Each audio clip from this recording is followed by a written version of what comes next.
queridas amigas, ante todo gracias. Gracias por la invitación, el honor que supone para mí y por la atención que me presta. Miren, desde mi punto de vista afrontamos en el mundo crisis profundas en estos momentos que en el fondo, desde mi punto de vista, lo que están es perfilando la perspectiva de un cambio de época. Tiempos de crisis que generan sufrimiento y dolor, especialmente entre los más vulnerables, entre los más empobrecidos, como siempre. Pero fíjense, permítanme decirles que yo personalmente estoy convencido de que son y serán dolores de parto, que darán a luz ese mundo más justo y sostenible del que los movimientos sociales nos vienen hablando, como un mundo, nos dicen que es posible, a lo que yo añado, un mundo que es posible porque es estrictamente necesario. En este contexto, debo confesar que miro con interés y con esperanza este movimiento que están ustedes, o que están levantando en México y que ustedes llaman el 4T, o la cuarta transformación. Desde mi responsabilidad como relator de Naciones Unidas, en mi informe recién ante la Asamblea General de Naciones Unidas, centro mi atención en lo que yo llamo la crisis global de agua. Una crisis tan desgarradora y preocupante como paradójica. Yo, de hecho, la presento de una manera un tanto, vamos a decir, provocativa, para provocar la reflexión y el debate, como la crisis global del agua en el planeta agua, el planeta azul. Fíjense, 2.200 millones de personas sin acceso garantizado al agua potable.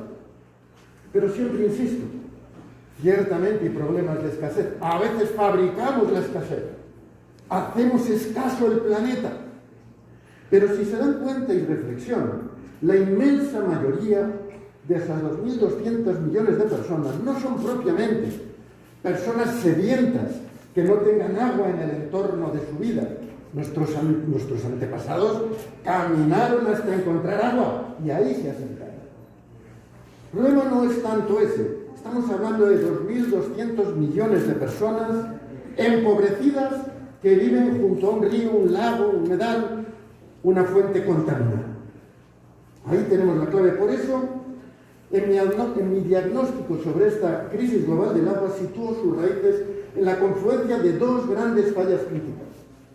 La falla de inequidad y pobreza que estamos generando y que hemos generado desde los sistemas socioeconómicos vigentes, y la falla de insostenibilidad que hemos provocado en nuestros ecosistemas acuáticos, haciendo que el agua pase de ser el elemento clave de la vida, el alma azul de la vida que conocemos, pase a ser el vector de enfermedad y muerte más terrible que jamás conoció la humanidad. Por ello insisto en que los dos ejes en los que debemos centrar nuestros esfuerzos, si queremos afrontar esta crisis global, son, primero, hacer las paces con nuestros ríos, con nuestros ecosistemas acuáticos en general. Fíjense, yo digo, será imposible conseguir que esos 2.200 millones de personas sin acceso garantizado al agua potable pueden llegar a tener acceso a agua potable si no somos capaces de mejorar la salud y la sostenibilidad de los ecosistemas, de los ríos, de los acuíferos, de los que esas personas se tienen que proveer a diario. Es fundamental. Son dos desafíos convergentes. Y segunda clave, desde mi punto de vista, promover una gobernanza democrática del agua entendida como un bien común, bajo la prioridad de lo que yo llamo el agua para la vida y no como una simple mercancía. Desgraciadamente, además de estas dos fallas críticas que generan, desde mi punto de vista, esta crisis global, tenemos tres factores que la agravan. Por un lado, las presiones y estrategias de privatización, mercantilización e incluso financiarización del agua desde los enfoques neoliberales que impregnan nuestra sociedad y que al considerar el agua como un simple bien económico, transforman a los ciudadanos y a las ciudadanas en simples clientes, haciendo de los 2.200 millones de personas que no tienen acceso al agua potable, 2.200 millones de clientes pobres que, lejos de resolver su problema, van a quedar más marginados. Desde este enfoque, yo insisto, hacemos más vulnerables a los que ya son más vulnerables, a los más empobrecidos. Y lejos de afrontar el problema, lo agravamos. Primer factor de agravamiento. Segundo, el segundo, sin duda, para mí, es la crisis de la COVID-19, en la que no me da tiempo de extenderme, en la medida que agrava y extiende los problemas de desigualdad y pobreza. Y el tercero, en el que voy a centrar la atención en lo que me queda de intervención, y que es absolutamente decisivo, el cambio climático. Miren, existe hoy ya un amplísimo consenso, un consenso general, en que la generación del cambio climático viene en torno al vector energía. De manera que nadie discute que las estrategias de mitigación tienen que articularse en torno a la transición energética. Sin embargo, no escucho tanto hablar de una cosa que para mí es muy clara, y es que los principales impactos sociales e incluso socioeconómicos del cambio climático se generan en torno al vector agua. Con lo cual, las políticas y las estrategias de adaptación deberían articularse en torno a lo que yo llamo la transición hidrológica. Transición energética, mitigación, transición hidrológica, adaptación.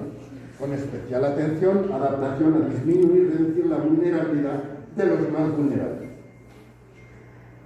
Bien, unas estrategias en definitiva de adaptación que, como digo, deben de tener como objetivo reducir, minimizar la vulnerabilidad de las sociedades frente a los riesgos fundamentalmente derivados de los eventos extremos, de sequía, de crecidas, de inundaciones.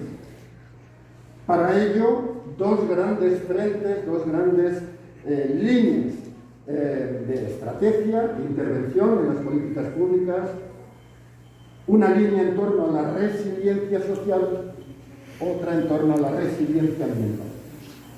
La resiliencia ambiental pasa por recuperar el buen estado y la funcionalidad de las piezas del sistema natural del ciclo hidrológico que son más resilientes, que son más inerciales. Para mí, evidentemente y obviamente, los acuíferos, los humedales y los sistemas ribereños de los grandes ríos. Resiliencia ambiental que entra, lógicamente, lo pueden estar ustedes imaginando, en perfecta sintonía, coherencia, ¿no?, con lo que es, con esa línea de acción que he planteado antes de hacer las paces con nuestros ecosistemas acuáticos, ¿no? En España, que se parece bastante a México, en lo que se refiere a la gestión de aguas, por lo menos, y muchas otras cosas, obviamente, yo he venido insistiendo, por ejemplo, en que, y lo digo de manera muy general, y luego cada sitio hay que aterrizarlo en consideraciones específicas y concretas, prepararse para el cambio climático en esas estrategias de adaptación no pasa, en general, discúlpenme, con toda prudencia, digo que no tenga que producirse, pero no pasa en general por las tradicionales estrategias que en el siglo XX se han impuesto, lógicamente, que es la estrategia de la gran obra hidráulica, de las grandes presas, de los grandes trasvases. No me debo explicarlo, pero lo digo muy rápido. Yo digo en España. España es un país que tiene ya muchas grandes presas. Si centramos la estrategia en grandes presas, en la siguiente sequía tendremos más grandes presas vacías. Porque el problema no es de que no tengamos presas para retener el agua. El problema, esto es como regalarle un monedero a un pobre. El pobre ya tiene monedero, lo que necesita es dinero. O por tanto, hacer más grandes presas. Ya tenemos, en sequía tenemos presas. Pero las que están vacías. Si hacemos más grandes presas cuando está disminuyendo en una expectativa a lo largo de este siglo de reducción de escorrentía en España de entre el 25 y el 40% en las cuencas, ya me dirán ustedes qué vamos a tener con esa nueva gran presa. Digo en general, habrá sitios en donde haga falta alguna presa u otra, pero en general no es la línea estratégica. Trasvases. Miren, los trasvases sirven para determinadas cosas y pueden tener problemas, pero también tienen sus virtudes. Ahora bien, para las grandes sequías que hay y que vendrán, los trasvases no son la herramienta tecnológicamente adecuada, más allá de cuánto cueste, y qué impactos ambientales o sociales tengan. Porque las sequías no son locales, son regionales. Y cuando la cuenca receptora está en sequía y necesita agua, la cuenca que ofrece agua está también en estrés hídrico y no puede ofrecer agua. Eso ha pasado en España recientemente. Los trasvases quedaron paralizados mientras había sequía. No me da tiempo a entrar por ahí, pero en definitiva, desde mi punto de vista, la clave fundamental va a estar. Miren, los acuíferos es la parte del iceberg que no se ve. Estamos acostumbrados a hacer ingeniería sobre la punta del iceberg que se ve. Debajo está lo grande. Los acuíferos representan los pulmones naturales hídricos del ciclo hídrico. Y al mismo tiempo, si los cuidamos en tiempos de normalidad, pueden y deben representar las reservas estratégicas para los ciclos duros de sequía. Los humedales son también almacenes, depuradoras, pero también son estructuras naturales, sistemas naturales que permiten ablandar e integrar las puntas de crecida cuando lleguen. Luego, por tanto, y lo mismo en las llanuras, digamos, de los grandes ríos, en cursos medios y bajos, las llanuras aluviales, los espacios de ribera, los ecosistemas de ribera, son las zonas de expansión fluvial que, bien gestionadas, pueden permitir ablandar, reducir la energía cinética destructiva de las grandes crecidas aguas abajo. Por ahí van las ideas, no me da tiempo a desarrollar más. Pero es adaptar nuestra visión de ingeniería. No estoy en contra de la ingeniería civil, al contrario, es fundamental, sigue siendo fundamental. Pero hay que adaptarla a un nuevo enfoque en el que la clave está en hacer las paces con los ecosistemas naturales. Ser capaces de recomponer la funcionalidad de esa compleja ingeniería natural que Dios o quien sea nos dejó, y que funciona con energía solar gratuita y sofisticadas tecnologías que ni siquiera nosotros llegamos a dominar. Luego, recuperar esas estructuras naturales, esa funcionalidad natural de estos elementos inerciales de la naturaleza pasa a ser fundamental de la gestión de aguas en el futuro. Resiliencia social, pues obviamente debe basarse en una adecuada planificación hidrológica, territorial y urbana, basada en la educación, en la información y en la participación ciudadana.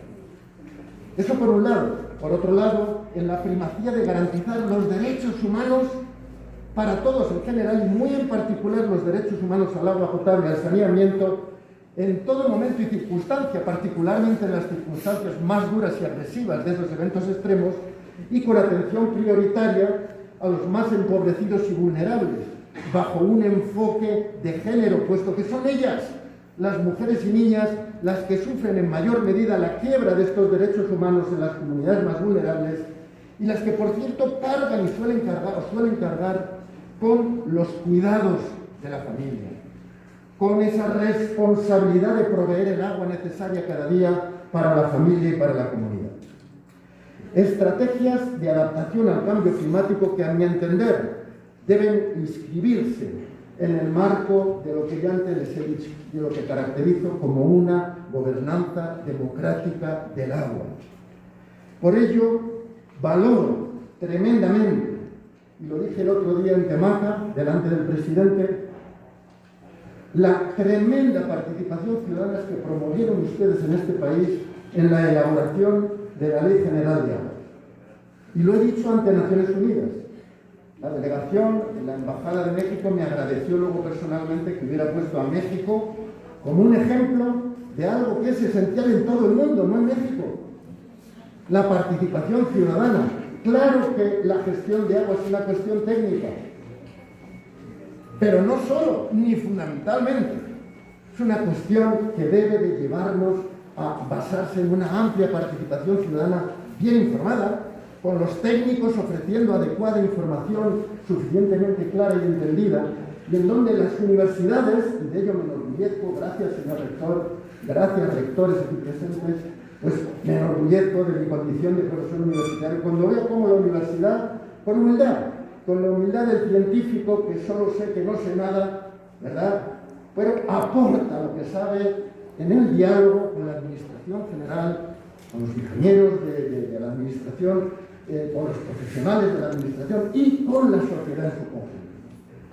Por último, reseñar que aparte de esa legislación integral que es necesaria, ustedes declararon el derecho humano al agua potable y saneamiento, lo reconocieron en la Constitución, es un paso importante, es insuficiente, lo digo en todos los países, no lo digo en México, pero ustedes se ponen en marcha para hacer una legislación integral que esté presidida por la lógica o por el enfoque de sostenibilidad de los ecosistemas y por la lógica y la primacía de los derechos humanos. Me parece fundamental y por tanto les animo a seguir en ese camino. Y por último, una mención a Temaca. Tuve el privilegio de emocionarme, de llorar el otro día en Temaca, pero más allá de la emoción que a mí me incumbe personalmente, porque han sido 16 años en donde también está muy involucrado en esa lucha, miren, ustedes han hecho algo, el presidente y toda la gente de Temaca, de los Altos de Jalisco, han hecho algo importante entre unos y otros. Es abrir una nueva perspectiva en el tratamiento y resolución de los conflictos de agua que son, han sido y serán graves. Y es una nueva perspectiva no tecnocrática, en donde la técnica es muy importante, pero en donde el diálogo es la clave. Reconocer el conflicto, no como un desastre, sino como un tránsito a soluciones que tienen que ser inteligentes, dialogadas, justas y duraderas. Pues bien, Temaca fue un ejemplo el otro día. Y lo dije así, lo dije. Yo desde mi imparcialidad de relator, generalmente se me mira desde los gobiernos como alguien que viene a regañar, que viene a decir nos está haciendo bien. En esta ocasión tuve la suerte de poder decir enhorabuena, señor presidente, enhorabuena, México entero. Yo creo que ese es el camino. Un camino en el donde desde esa perspectiva o desde esa línea de gobernanza democrática del agua aparece un reto. El reto de conciliar, reencontrar el diálogo y la confianza entre la ciudadanía y la administración, el gobierno. Que no se vea como un aparato que impone pretendidamente en nombre del interés general que desde abajo a veces no se siente. Eso es fundamental. En ese camino, el diálogo nunca es una pérdida de tiempo. Es el camino para obtener soluciones más justas y duraderas. De manera que, acabo con estos dos lemas, hacer las paces con nuestros ríos, nuestros humedales, nuestros acuíferos, nuestras lagunas y lagos, y desarrollar una gobernanza democrática del agua como un bien común, no como una mercancía.